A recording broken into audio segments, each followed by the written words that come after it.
죄 없는 아기 순교자들 축일에 보내드리는 오늘의 강론, 담당의 천주교 대전교구 천안 두종동 성당 장태혁 신부입니다.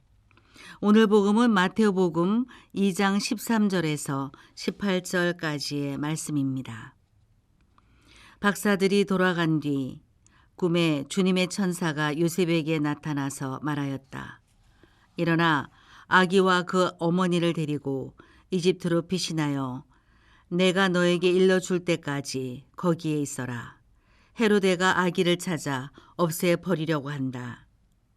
요셉은 일어나 밤에 아기와 그 어머니를 데리고 이집트로 가서 헤로데가 죽을 때까지 거기에 있었다.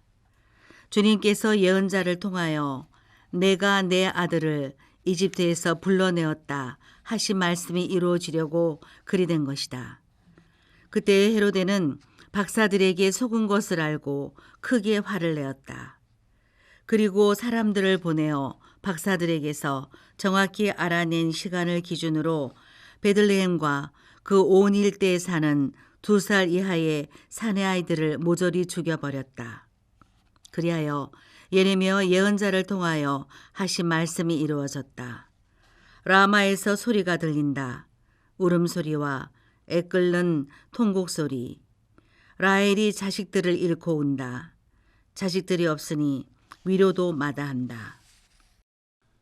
친미예수님, 대전 가톨릭 평화방송 애청자 여러분 안녕하십니까? 오늘은 성탄 8일 축제 중 네 번째 날로 우리는 죄 없는 아기 순교자들 축일을 지냅니다. 그제 성 스테파노 첫 순교자 축일 역시 그랬지만 오늘 역시 이 성탄 8일 축제와 다소 어울리지 않는 느낌을 우리에게 전해주죠. 오늘 복음에서는 헤로데 대왕이 벌인 잔인한 학살 현장의 모습을 우리에게 보여줍니다. 예수님께서는 탄생하신 뒤 동방 박사들을 통해 경배와 예물을 받으시지만 곧이어 한 인간의 어두운 탐욕에 의해 박해를 받게 되십니다. 물론 한국 사람인 우리는 오늘 복음을 보면서 잔인한 학살 현장을 먼저 떠올릴 수밖에 없습니다. 하지만 이 마테오 복음의 대상인 유다인들은 우리와는 다르게 어떠한 한 인물을 먼저 떠올릴 것입니다. 바로 이스라엘의 가장 위대한 인물로 꼽히는 모세이죠. 구약 성경 탈출기 내용을 살펴보면 이스라엘이 이집트에서 종살이하는 가운데 모세가 태어나게 됩니다. 하지만 당시의 파라오는 고된 종살이에도 계속해서 인구가 늘어나는 이스라엘을 억압하기 위해 히브리 사내 아이들을 잔인하게 학살합니다.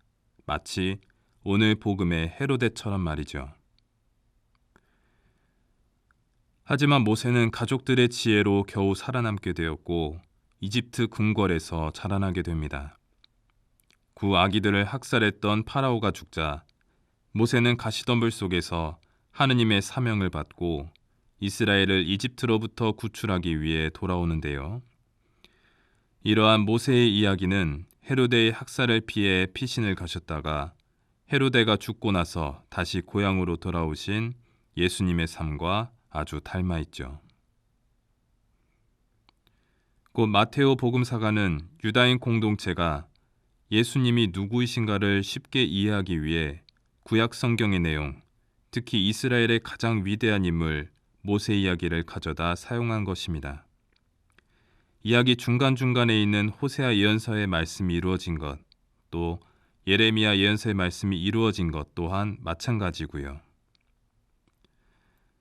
곧 마테오 복음사가의 의도는 잔인한 학살 현장의 역사를 우리에게 전해주려는 것이 아닌 이스라엘이 이미 잘 이해하고 있는 출애굽 역사와 바빌론 유배 상황을 통해 예수님께서 어떤 분이신가를 전해주려고 한 것입니다.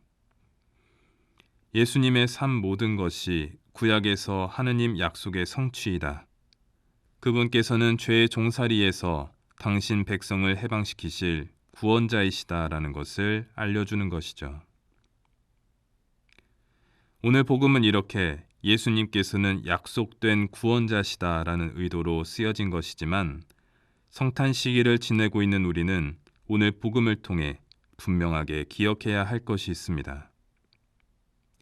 예수님께서 우리에게 생명을 주시기 위해 이 세상에 태어나셨지만 아직 세상에는 예수님과 반대로 하느님께서 주신 귀한 생명을 위협하고 파괴하는 어두움이 있다는 사실이죠. 헤로데가 벌인 학살 현장에서 우리는 이 어둠이 얼마나 파괴적이고 잔인한 것인가를 생각해야 합니다. 한 인간의 탐욕과 이기주의가 불러온 베들레헴의 대학살극은 소름이 끼칠 정도로 참혹했습니다. 그만큼 우리 사이에 아직까지도 존재하는 이 어두움은 우리의 삶을 매우 비참하게 만듭니다. 오늘 죄 없는 아기 순교자들 축일에 우리는 이 세상에 존재하는 어둠으로 인해 이 죄 없는 아기 순교자들처럼 힘없고 무고한 이들이 얼마나 많은 고난을 치르며 희생당하고 있는가를 기억해야 합니다. 베들레헴 안에 수많은 아이들 가운데 예수님께서 계셨듯이 어두움은 이 세상의 수많은 하느님의 그 귀한 생명을 위협하고 있습니다. 오늘 독서 말씀은 이렇게 이야기합니다. 하느님은 빛이시며 그분께는 어둠이 전혀 없다는 것입니다. 만일 우리가 하느님과 친교를 나눈다고 말하면서 어둠 속에서 살아간다면 우리는 거짓말을 하는 것이고 진리를 실천하지 않는 것입니다. 하느님께서 이 세상에 빛으로 태어나셨습니다. 그 어떤 어두움도 빛을 이겨낼 수 없듯이 세상 어떠한 것도 하느님의 사랑과 자비를 막을 수 없습니다. 독서 말씀은 이제 우리가 그 빛에 머무르며 이 세상을 집어삼키는 그 어둠으로부터 멀어져야 함을 이야기합니다. 성탄 시기를 보내며 이렇게 이 세상의 빛으로 계시는 예수님 안에 머물면서 용서와 의탁으로 하느님을 증거한 스테파노 첫 순교자와 같이, 그리고 사랑으로서 사랑이신 하느님을 증거한 요한 사도와 같이 이 세상의 어두움을 밝히는 또 하나의 빛이 되어 생명이신 예수님을 증거하는 하늘나라 시민이 되어주시길 빕니다. 오늘의 강론, 지금까지 담당해 천주교 대전교구 천안 도종동 성당 장태혁 신부였습니다. 내일도 장태혁 신부의 강론이 계속됩니다.